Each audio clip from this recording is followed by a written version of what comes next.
A storm raged outside, the sky dark and unforgiving, but it was nothing compared to the storm brewing inside Roosevelt High School. 17-year-old Jamal Carter sat in the principal's office, his jaw clenched, his fist balled tightly in his lap. He had been here before, too many times, and every time it was the same story. Principal Richard Calloway, a middle-aged man with piercing blue eyes and a stiff, unyielding posture, stared down at him with contempt. "Jamal, I've given you chance after chance, and yet here you are again." His voice was sharp, slicing through the air like a blade. "You are a troublemaker, a distraction, and quite frankly, a lost cause." Jamal held his tongue, his dark brown eyes locked onto a man who had made his life miserable since freshman year. It didn't matter what Jamal did. He could turn in his assignments on time, answer every question in class, even tutor other students.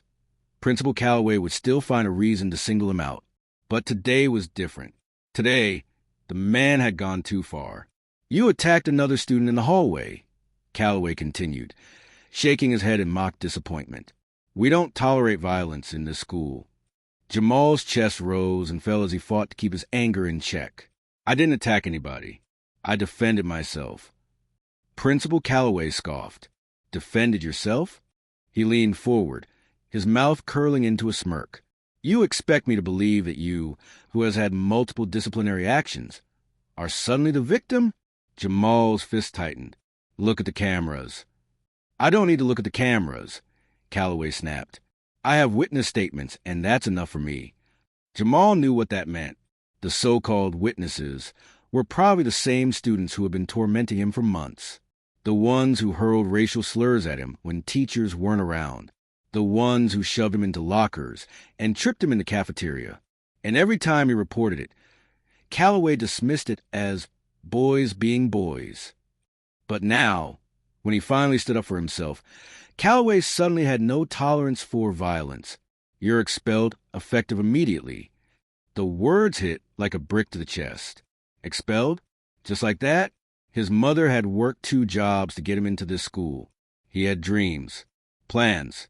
College applications were due in a few weeks. How was he supposed to explain this? Jamal felt his heart pounding, his future slipping through his fingers. "You can't do this." "I can and I have," Calloway said smugly, signing the papers in front of him with a dramatic stroke of his pen. "Your mother has been notified. She'll be here to pick you up shortly." Jamal wanted to scream, to throw the desk over, to make Calloway see him as more than just a troublemaker. But he knew it wouldn't matter. It never did. So instead, he stood, exhaling sharply as he grabbed his backpack. "One day," he said, voice low but steady, "one day, you're going to regret this." Calloway laughed. "Oh, I doubt that." 3 years later, the grand ballroom of the West Indian Hotel was filled with some of the most influential people in the country. The air buzzed with excitement as guests in elegant attire took their seats. On the stage, a banner hung proudly, the National Genius IQ Conference, honoring the brightest minds of our generation. In the audience, Principal Calloway adjusted his tie, scanning the room with mild boredom. He had been invited as a guest, a formality more than anything. He had long since forgotten about Jamal Carter. The boy had been just another delinquent who had faded into irrelevance. That is, until the guest of honor was announced. And now, ladies and gentlemen, it is our privilege to introduce this year's keynote speaker, one of the youngest ever inductees into the International Genius Society. A visionary, a leader, and a brilliant mind. Please welcome Jamal Carter. The room erupted into applause. Calloway's hands froze mid-clap. The name sent a chill down his spine. It couldn't be. Then he saw him. Jamal stepped onto the stage, dressed in a sleek black suit, his confidence radiating through the room. His once untamed curls were now neatly styled, his sharp features glowing under the spotlight. He approached the podium, scanning the crowd until his eyes landed on Calloway. A slow smirk curled on Jamal's lips. "Good evening," he began, his voice smooth and commanding. 3 years ago, I was expelled from my high school. I was labeled a troublemaker, a lost cause, someone who wouldn't amount to much. But today, I stand before you, not as a statistic, but as a scholar. Calloway's throat went dry. People in the audience murmured, intrigued by the story unfolding before them. Jamal continued, his eyes never leaving Calloway's. You see, some people in positions of power think they can determine our worth. They think that their perception of us defines who we become. But the truth is, no one, not even a school principal, has the power to dictate our future. The audience erupted in applause. Calloway shifted uncomfortably in his seat, his face pale. He wanted to leave, to disappear, but he was trapped, forced to listen to every word. Jamal leaned forward. Success is the greatest revenge. And trust me, this is only the beginning. The crowd roared. The cameras flashed. And in that moment, Principal Calloway finally realized the truth. He had expelled a genius. The applause thundered to the grand ballroom. But for Principal Calloway, it was deafening in the worst way. His palms were clammy, his pulse pounding as Jamal Carter basked in the adoration of the audience. This was not the same boy he had dismissed with a stroke of his pen. No, this was a man standing in triumph, his eyes burning with the fire of justice. Jamal stepped away from the podium, a charming smile on his lips as he accepted the standing ovation. He scanned the room again, and when his gaze found Calloway, he tilted his head slightly, as if daring him to make a move. Calloway swallowed hard, his throat dry. He had to get out of there. But before he could, a well-dressed woman in a sleek navy blue suit approached his table. She had an air of authority about her, her press badge glinting under the chandelier's glow. "Excuse me, Mr. Calloway," she said, her voice laced with curiosity. "Sarah Hendricks, senior journalist at the National Times. You used to be Jamal Carter's principal, correct?" Calloway forced a polite smile, though his insides were in turmoil. "Yes, I always knew he had potential." Sarah raised an eyebrow. "Interesting, because, according to the speech he just gave, you expelled him and dismissed his intelligence." Calloway's fake smile faltered. That was a complicated situation. Jamal was a difficult student. Sarah tapped her pen against her notepad. Difficult? Or misunderstood? Because from what I've gathered, he was an honors student, and his expulsion didn't just cost him a diploma, it almost ruined his future. Calloway shifted uncomfortably. "I did what I thought was best for school. But was it best for him?" Sarah's gaze was sharp, like a hawk locking on to prey. "I'd love to set up an interview with you, Mr. Calloway. Maybe you'd like to clarify your side of the story." Calloway felt the walls closing in. I'll have to check my schedule." "Excuse me." He stood abruptly, pushing his chair back as he made his way toward the exit. The whispers followed him, the murmurs of judgment, of recognition. People were looking at him differently now. Before, he was an authority figure. Now, he was a villain in someone else's story. As he reached the hotel lobby, his phone vibrated in his pocket. He yanked it out, hoping for a distraction. But the moment he saw the name on the screen, his stomach twisted. Superintendent Bradley, his boss. With hesitant fingers, he swiped to answer.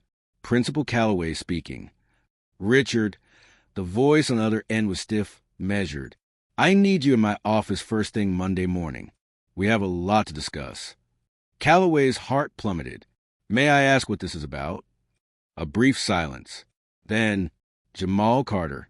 Click. The call disconnected. Jamal's smile never wavered as he shook hands with the guests, accepting congratulations and compliments. But deep down, he wasn't done yet. This wasn't just about standing on a stage. No, this was about justice.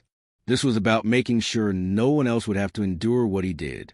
As the evening progressed, he found himself in a quiet corner with his mentor, Dr. Evelyn Grant, a renowned scientist who had taken him under her wing after his expulsion. She studied him with knowing eyes, her warm expression tinged with amusement. "You enjoyed that, didn't you?" she mused, sipping her champagne. Jamal chuckled. "Maybe a little." "You deserve this moment, Jamal," she said. "But I know you. This isn't the end for you. What's next?" He exhaled slowly. "I want accountability." Dr. Grant nodded. "Then you'll need more than a speech." Jamal's gaze darkened with determination. "Oh, I know. And I have a plan." Monday morning arrived like a looming storm cloud. Calloway sat stiffly in the superintendent's office, his fingers clasped together on the desk. Across from him, Superintendent Bradley watched him with a cold, calculating expression. "Richard," he began, flipping through a folder, "do you know how many complaints we've received since Jamal Carter's speech? Parents, community leaders, even donors are questioning our school's judgment." Calloway cleared his throat. "Superintendent, I assure you." Bradley held up a hand, silencing him. "I read the reports, and I watched the security footage from 3 years ago. The footage you claimed you didn't need to see before expelling him." Calloway's stomach dropped. "Sir, that situation was complex." "Complex?"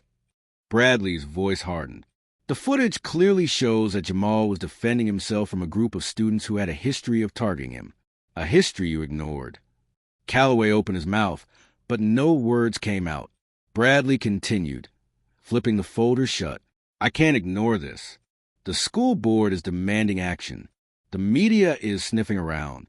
And let's not forget, Jamal Carter is now one of the most recognized young minds in the country. Do you have any idea what kind of PR nightmare this is for us?" Calloway's hands clenched into fists under the table. "What are you saying?" Bradley leaned forward, his eyes piercing. "I'm saying your career is hanging by a thread, Richard. And if I were you, I'd start preparing for the consequences." Calloway swallowed the lump in his throat. This couldn't be happening. But it was. Meanwhile, across town, Jamal sat in a cafe, scrolling through his phone. Headlines about his speech were everywhere. Social media was buzzing with support, with outrage, with calls for accountability. And right at the center of it all, Principal Richard Calloway. Jamal's phone buzzed. A message popped up. "Unknown number. Are you ready for the next step?" Jamal smirked, typing a reply. "Always." As he hit send, he looked up. Across the street, parked in an unassuming black sedan, a figure watched him through tinted windows. Jamal's fingers hovered over his phone screen as he stared at the message. Unknown number, but he knew exactly who it was. His smirk deepened as he took a slow sip of his coffee. He had been waiting for this moment, for this message. The next step. The street outside was alive with the morning rush, but Jamal's focus was elsewhere. His eyes flicked toward the black sedan across the street, its tinted windows making it impossible to see inside. But he didn't need to. He knew someone was watching him, and he was ready. He tapped out a reply. "Let's meet." Seconds later, his phone buzzed again. A new message. The old library. 30 minutes. Jamal chuckled to himself. The old library. A place long abandoned, covered in dust and forgotten history. Fitting. Principal Calloway sat in his office, but it no longer felt like his. The walls seemed to be closing in. The desk that once symbolized his authority now felt like a cage. Every time he glanced at his email, another news outlet had picked up the story. Another wave of backlash crashed over him. Another demand for his resignation. The phone on his desk rang.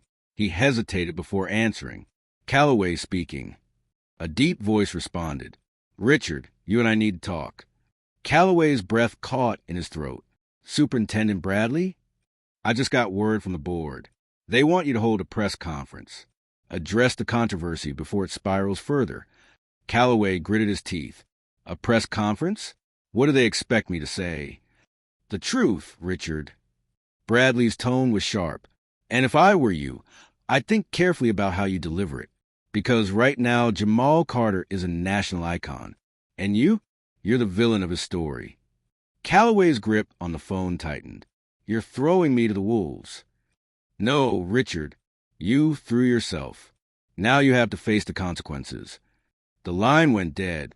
Calloway slumped back in his chair, his mind racing. He had spent years controlling the narrative, bending rules in his favor. But now, the story had been ripped from his hands.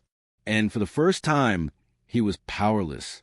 The old library stood at the edge of town, a relic of a forgotten era.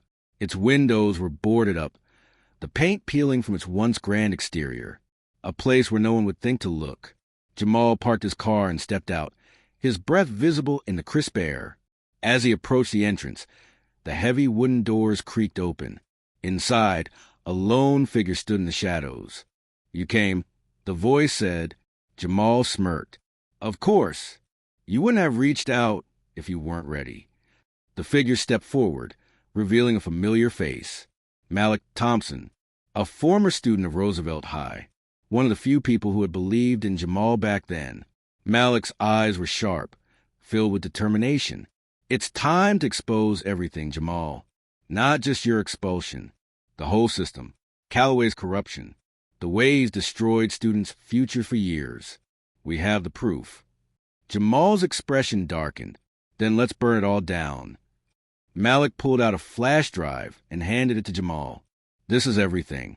Records of unfair expulsions, manipulated grades, reports he buried to protect certain students while ruining others. He thought he was untouchable. But now the world is watching." Jamal clenched the drive in his fist. "By the time I'm done, Callaway won't just lose his job. He'll lose everything." Malik nodded. "Then let's get to work." The next morning, Principal Callaway stood behind a podium, facing a room packed with reporters. The flashing cameras, the murmurs, the expectant eyes. It was suffocating. He adjusted his tie, forcing a composed expression. "I understand that recent events have raised concerns about past disciplinary actions taken under my leadership. I want to assure the community that every decision was made with the best interests of the school in mind." A reporter raised her hand. "Principal Callaway, Jamal Carter's expulsion has come under intense scrutiny. Do you regret your decision?" Callaway hesitated. "I believe at the time I made a judgment call based on the information available." Another reporter spoke up. "What about the accusations that you targeted certain students unfairly? That you ignored bullying complaints? Do you deny those claims?" Callaway's jaw tightened. Suddenly, a voice echoed through the room, cutting through the tension like a knife. "Why don't you answer the question, Principal?" Gasps filled the space as every head turned toward the back of the room. Standing tall, microphone in hand, was Jamal Carter. Callaway's face drained of color. Jamal stepped forward, his presence commanding. "Because I have the receipts. And I think everyone here deserves to see them." He pulled out his phone, tapping the screen. A large monitor behind him flickered to life, displaying documents, emails, security footage, evidence of every lie, every cover-up, every ruined student Callaway had left in his wake. The reporters erupted, cameras flashing, voices shouting. Callaway stumbled backward, his vision spinning. Jamal took one last step toward the podium, lowering his voice so only Callaway could hear. "You want to control my future. Now I control yours." Callaway's knees buckled. The world around him crumbled. The room was in chaos. Reporters shouted over each other. Cameras flashed, and the weight of 1,000 damning truths bore down on Principal Callaway like an avalanche. His hands trembled as he gripped the podium, his once unshakable confidence crumbling into dust. Jamal Carter stood tall, unwavering, as the evidence played on the massive screen behind him. Years of buried misconduct, doctored records, and expulsion files that Callaway had thought were long forgotten, exposed in front of the entire world. A reporter thrust a microphone forward. "Mr. Carter, how does it feel to finally reveal the truth?" Jamal locked eyes with Callaway before answering. This was never about revenge. It was about justice. Every student who was silenced, every future that was stolen, I did this for them. Another reporter turned to Callaway. "Do you have anything to say for yourself, Principal?" Callaway opened his mouth, but no words came out. His career, his reputation, everything he had built on lies, was unraveling in real time. He took a shaky step back, the weight of his downfall pressing down on him. The superintendent, who had been standing silently in the back of the room, finally stepped forward. His voice was cold and final. "Richard Callaway, effective immediately, you are placed on administrative leave. The school board will conduct a full investigation. And given the evidence we've just seen, I doubt you'll ever work in education again." Callaway's vision blurred as reality set in. He had lost. Completely. Jamal exhaled slowly, feeling the last remnants of his past struggles fade away. He had fought for this moment, not just for himself, but for every student who had been wronged by a corrupt system. And now, Justice had been served. The reporters continued shouting questions, but Jamal turned to the cameras, addressing not just a room, but the world watching from their screens. To anyone out there who's ever been underestimated, mistreated, or told they weren't good enough, don't let anyone define your future. I was expelled, written off, discarded. But today, I stand here as a scholar, a leader, and proof that the system doesn't get to decide who we become. We do. The room erupted into applause. Social media exploded with hashtags. Hashtag Justice for Jamal. Hashtag Callaway Exposed. Hashtag The Real Genius. As the press conference ended, Jamal walked outside into the sunlight, where a crowd had gathered, cheering his name. Malik met him at the steps, shaking his head in amazement. "Man, you really did it." Jamal grinned. "We did it, and this is just the beginning." As the cameras continued to roll, the final image burned into the minds of everyone watching. The once powerful principal reduced to nothing, while the expelled student rose higher than anyone had ever imagined. And that's how the world learned the truth. Principal expels black student. Later learns he's a genius IQ scholar. If you enjoyed this story, make sure to like, comment, and subscribe for more powerful stories like this. Let us know in the comments what you would have done in Jamal's situation. And remember, never let anyone tell you who you are meant to be.